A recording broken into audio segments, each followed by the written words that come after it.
Assalamu alaikum. Hello kids, how are you today? Inshallah, today I am going to tell you the story of one of the most important prophets in Islam, Prophet Ibrahim alayhi salam. Prophet Ibrahim alayhi salam plays a very important role in Islam. He is a role model for Muslims as he fulfilled all the commandments and trials that God gave to him.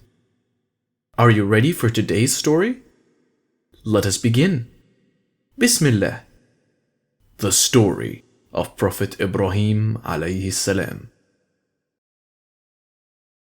Many years ago, there lived a boy called Ibrahim alayhi salam in Canaan. He was very clever and asked way too many questions. He lived during a time when people worshipped the idols. The people had forgotten the messages that previous prophets had taught them. Instead of praising Allah subhanahu wa ta'ala, the people were now worshipping the idols made of wood and stone. Ibrahim's father was a sculptor who used to sculpt these idols. His father didn't worship Allah either. As a child, Ibrahim used to sit and watch his father make the idols using stones. Even as a child, Ibrahim knew there was something wrong in worshipping these idols. When he saw these statues being worshipped in temples, he got confused. He wondered why the people were prostrating before these stone idols which his father made. One day, he decided to ask his father, "Why are the people worshipping these toys that you are making yourself? Why are the people worshipping these toys that you are making yourself?" "They represent our gods," his father replied. "We should worship them to get favors from them." "Who is he?" the prophet asked, pointing at the idol his father was making. "This statue is the god of gods, the Mardukh," he replied. Little Ibrahim couldn't control his laughter when he heard this. As time went by, Ibrahim grew with knowledge and wisdom. He knew that worshipping the idols was wrong, but he didn't know who the true God was. One day, Ibrahim left his home in search of Allah, the true God. He walked for a very long time, and finally he reached on top of a mountain. He sat near a cave for a very long time, and when he looked up, he saw a shining star. He kept wondering if this star could be the God he was searching for. But the star disappeared after some time. "True God will never set or disappear," he said to himself. After a while, the moon came up. It was a delight to watch the moon in that dark night. So, Ibrahim wondered if the moon could be the true God. He sat there, gazing at the moon for a long time. But after a few hours, when the moon disappeared from the horizon, he realized that moon was not the God. Ibrahim was disappointed, but he continued to sit there on top of the mountain, watching the horizon. When it was morning, the sun came up. He looked at the sun and wondered again if this could be the God, as it was bigger and gave light. But when the sun disappeared in the evening, he realized that it was not Allah, as the true God would never set. Then, a sudden revelation happened to him. He realized that true God cannot be created. He understood that Allah is the creator of everything, even the sun, the moon, and the stars. He knew that Allah had just guided him to the truth. It was then that he realized that Allah had chosen him to be a prophet. The prophet led a new life from that day. He met his father and told him about his revelation, but his father was not very pleased. "How dare you reject my gods?" he asked angrily. "The people will stone you if they hear you talking like this," his father shouted at him. The Prophet tried to reason with him many times, but his father rejected his pleas. Ibrahim alayhi salam was asked to leave the house immediately for speaking about Allah subhanahu wa ta'ala.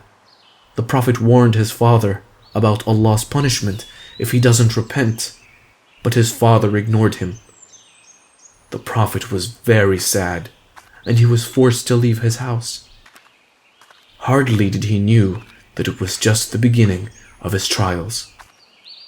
Ibrahim alayhi salam knew that his mission was to call people back to Allah subhanahu wa ta'ala. He traveled to nearby towns and preached about Allah.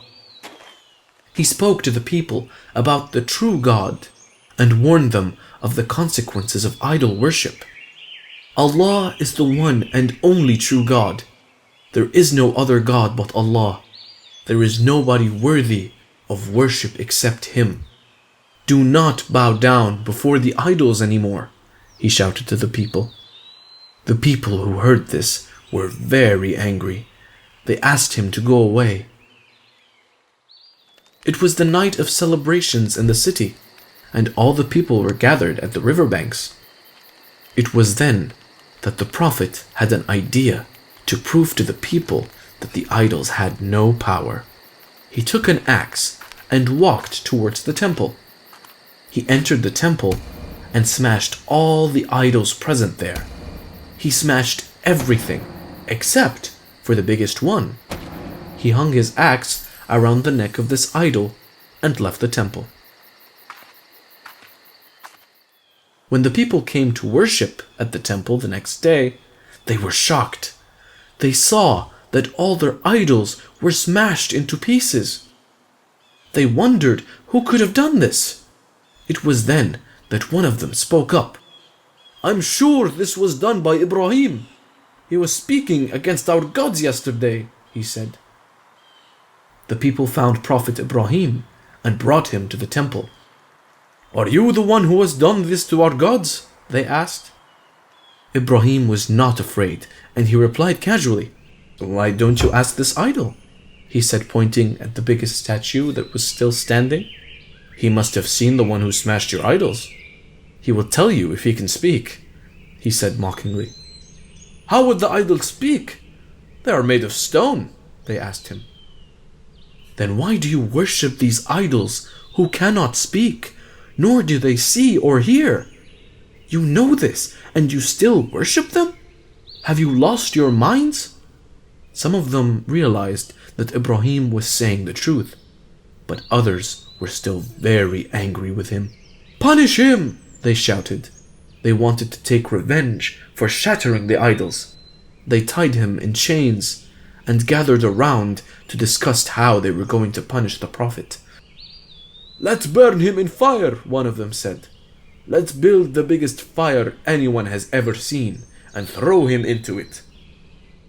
Everyone thought it was a great idea. The people of Babylon then set out to make the largest fire anyone ever saw. They wanted to make an example out of the Prophet, to show everyone what they would do to those who disrespected their gods. First, they dug a huge pit to put the firewood. Then, they collected wood from everywhere possible and put those in the pit. They kept adding the wood for many days until it became as huge as a hill. And one day, they lighted the fire. And there it was, a huge fire reaching the skies. It is said that no one could go near because of the heat. Not even the birds could fly above the fire. The next day, they brought the Prophet for throwing him in the fire. But there was a problem. No one was able to reach anywhere near the fire because of the heat. How were they going to put the Prophet in the fire? They discussed about this new issue among them. "Let us use a catapult to throw him in the fire," said one of them. Everyone agreed it was a good idea, and they started making a catapult. Once it was made, they tied the hands and legs of the Prophet and placed him on the catapult. When they cut the strings, the Prophet was thrown in the air, towards the fire. While in the air, an angel appeared before Ibrahim and asked if he had any wish to be granted. The Prophet could have easily sought help of this angel to escape punishment, but he did not. Instead, he said, "I only wish for Allah to be pleased with me." But a miracle happened when the Prophet landed in the fire. The fire didn't burn the Prophet, and it burned only the ropes that tied him. The Prophet didn't feel any heat at all. The Prophet sat there in the fire and started singing praises of Allah. The people thought the fire would have burned the Prophet, and they waited there for the fire to subside. And when the fire went out finally, the people were shocked to see the Prophet sitting unharmed. The Prophet walked out of the fire without a single burn in his body. "It is a miracle!" some shouted. "His God has saved him!" shouted the others. Maybe he was saying the truth. Some of the men there realized that there was something divine about the Prophet. But most of them were still angry because he had smashed their idols. They bound him in chains and took him to the king's palace. Do you want to know what happened to the Prophet at the palace? Watch the next episode to learn more. There are more stories of Prophet Ibrahim alayhi waiting for you in the next episode. Keep watching our channel. If you liked the video, don't forget to click that subscribe button and stay updated on all our videos. Please tell your friends about our channel as well. That's all for today. Goodbye!